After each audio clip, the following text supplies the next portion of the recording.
The 2026 Canadian Open is over. A champion hoisted the trophy. The crowd roared. Another chapter of one of golf's oldest tournaments came to an end. But that isn't the story everyone inside the PGA Tour is talking about. The real battle happened away from the cameras, behind closed doors. And according to multiple reports, it became one of the most important meetings in Canadian golf in years. Because 6 of Canada's biggest stars have reportedly delivered a clear warning to new PGA Tour CEO Brian Rolapp. If his vision for the future becomes reality, they believe it could destroy the Canadian Open as we know it. That isn't clickbait. It's a genuine fear shared by players who have spent their entire careers dreaming of competing in their national championship. And if they're right, this won't just affect Canada. It could completely reshape professional golf. Before we dive in, let me know where you're watching from. And if you enjoy in-depth golf coverage that goes beyond the headlines, make sure you subscribe, because the next few years could completely change the PGA Tour. Let's get into it. Brian Rolapp hasn't been in charge for very long. The former NFL executive was brought in for one reason: modernize the PGA Tour, increase television revenue, strengthen sponsorships, and make the tour financially stronger in its ongoing battle with LIV Golf. From a business standpoint, that sounds reasonable. But one proposal that's been circulating has already created enormous concern throughout professional golf. The idea is a 2-tier PGA Tour beginning around 2028. Here's how it would work. The very best players would compete in roughly 15 to 20 elite tournaments each season. These events would feature the biggest purses, the strongest fields, the highest television ratings, and the majority of sponsor attention. Only around 120 players would qualify. Everyone else? They would play a second tier of tournaments with smaller prize funds, less exposure, and significantly fewer stars. On paper, it's a system designed to guarantee that fans regularly see golf's biggest names competing against one another.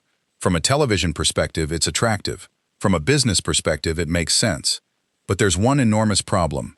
The RBC Canadian Open isn't currently expected to be part of that elite schedule. And that changes everything. Because under the proposed structure, many of Canada's best golfers wouldn't even be eligible to compete in their own national championship. Think about that for a second. Imagine Wimbledon without the top British players. Imagine the Masters without Americans.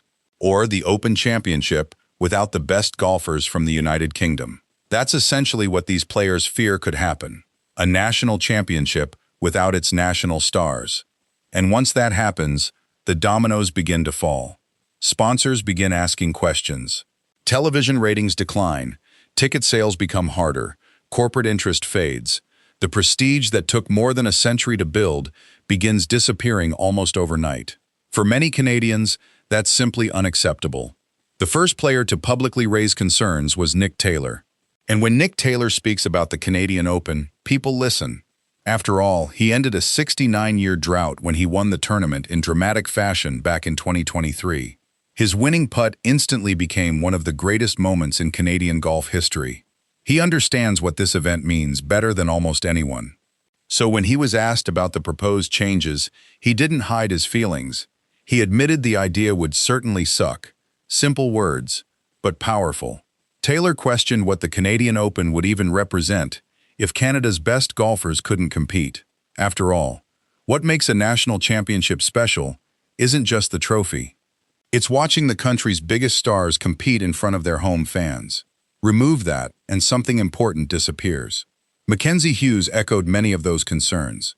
Hughes said Rolapp's presentation created more questions than answers. He described it as long on vision, but short on specifics. That uncertainty frustrated players, because careers are being planned around decisions that still haven't been fully explained. Hughes also pointed out another major issue. With only around 120 elite spots available, younger Canadian golfers could find it much harder to break through. Today's stars eventually move on.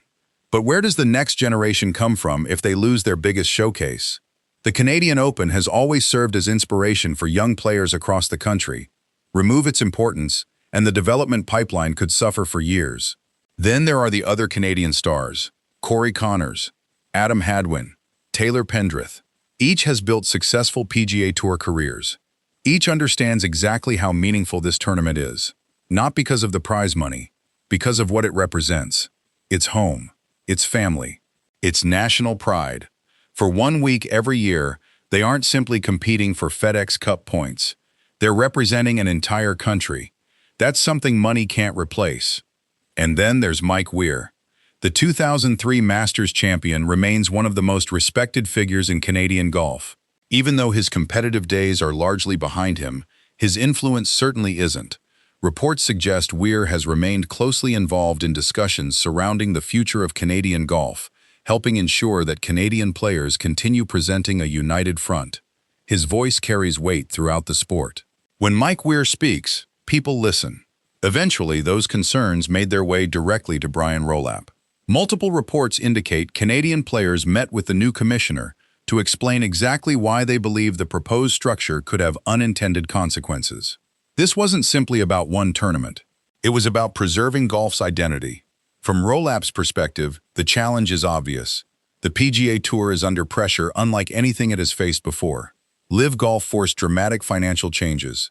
Sponsors expect stronger television numbers. Networks want the biggest stars playing together more often. Elite players expect larger purses. The economics have changed. Rolapp's job is to protect the tour's future. But protecting the future shouldn't require sacrificing its history. That's where this debate becomes so fascinating. Both sides have valid arguments. The tour needs to evolve. The players want that evolution to preserve the traditions that built professional golf. Finding that balance won't be easy. What's perhaps most concerning is that Canada may only be the beginning. If one national championship loses status, who's next? The Byron Nelson? Colonial? The John Deere Classic? Other long-standing PGA Tour stops could eventually face similar questions. That's why this debate extends far beyond one country. It could redefine the entire PGA Tour schedule for decades. Some events may become richer than ever. Others could slowly lose relevance. For now, nothing has been finalized.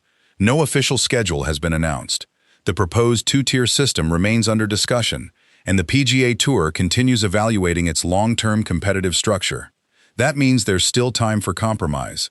Perhaps national championships receive protected status. Perhaps exemptions are created. Perhaps the final plan looks very different from what's currently being discussed. But one thing is already clear. Canadian players aren't staying silent. They've made their concerns known. And as the 2028 timeline approaches, this story is only going to grow bigger. Because what's really being debated isn't just prize money. It's tradition versus business. History versus television ratings. Identity versus economics. And whichever side ultimately wins may determine what professional golf looks like for the next generation. So now I want to hear from you.